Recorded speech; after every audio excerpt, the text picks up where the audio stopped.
order of people coming up to the Torah is Kohen, Levi, Israel, men coming up to the Torah.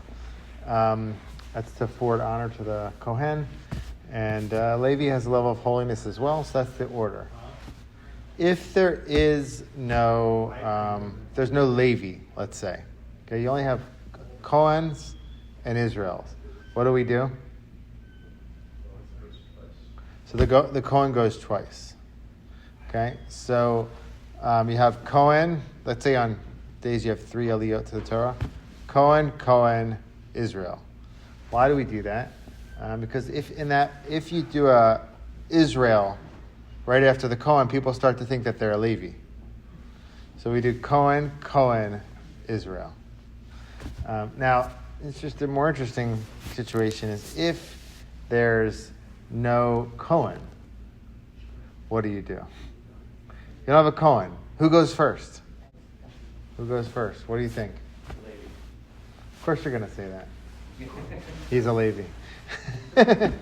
So there's really like 2 approaches. The Gemara says if the Kohen's not there, the whole bundle, pardah havila, like it dissolves. The bundle of Kohen, Levi, Israel dissolves. So one approach in Rashi is that, what does it mean dissolves? Is that the Levi loses his status completely. That's not what you're saying. Levi is out of the ball game now. Because according to that approach, his whole level was because he's aiding the Kohen.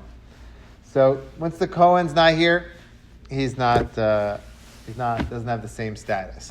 And you shouldn't, according to this approach, have a Levi. This seems to be some Sephardic poskim go by this approach. Some do.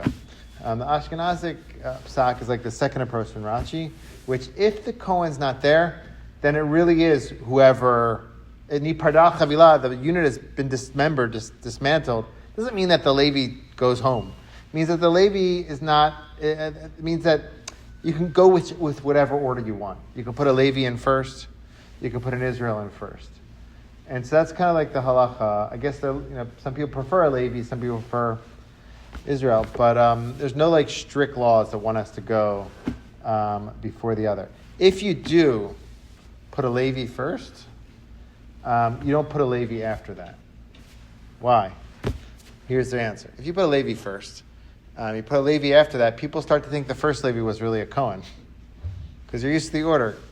Kohen, Levi, Israel. If you put an Israel first, you don't put a Levi afterwards.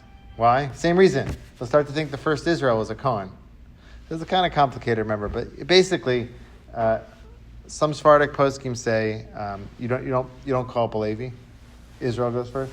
Ashkenazi halacha seems to be, and some Sephardim as well, that whoever you want to put him up first, you can. Some say it really goes by who's like who's the bigger scholar. Others say we don't want to get him. Rav Moshe Feinstein says we don't want to get involved in defining who the bigger scholar is. So that's why the custom is to not really be particular with it. And so some of the laws kind of do to that.